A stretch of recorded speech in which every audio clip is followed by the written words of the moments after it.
Ration വ്യാപാരികളുടെ commission മാസങ്ങളായി കുടിശ്ശികയായതിൽ പ്രതിഷേധിച്ച് തിരൂരങ്ങാടി താലൂക്ക് സപ്ലൈ ഓഫീസിന് മുന്നിലേക്ക് മാർച്ചും ധർണയും നടത്തി. റേഷൻ വ്യാപാരി കോർഡിനേഷൻ കമ്മിറ്റിയുടെ ആഭിമുഖ്യത്തിലായിരുന്നു മാർച്ചും ധർണയും നടത്തിയത്. കോവിഡ് കാലത്ത് വിതരണം ചെയ്ത കിറ്റ് കമ്മീഷൻ ലഭിക്കാത്തതിലും ഓണക്കാലത്ത് പ്രഖ്യാപിച്ച 1000 രൂപ അലവൻസ് നൽകാത്തതിലും KTPDS കാലോചിതമായി പരിഷ്കരിക്കാത്തതിലും പ്രതിഷേധിച്ചായിരുന്നു മാർച്ച് സിവിൽ സ്റ്റേഷന്റെ മുൻപിൽ പോലീസ് തടഞ്ഞു. തുടർന്ന് നടന്ന ധർണ താലൂക്ക് പ്രസിഡന്റ് ബഷീർ പൂവഞ്ചേരി ഉദ്ഘാടനം ചെയ്തു. മോഹനൻ കാരയിൽ അധ്യക്ഷത വഹിച്ചു.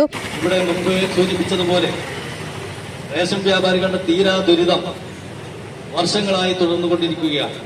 സംസ്ഥാനത്തെ റേഷൻ വ്യാപാരികൾ കടുത്ത അവഗണന നേരിട്ടുകൊണ്ടിരിക്കുകയാണ്.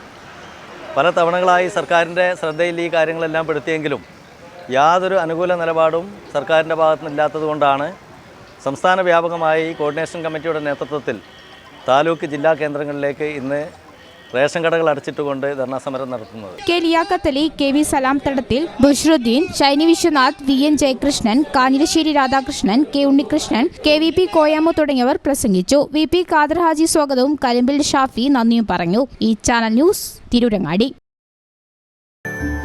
Qatar golden diamonds, Calicut road, Valanchery main road.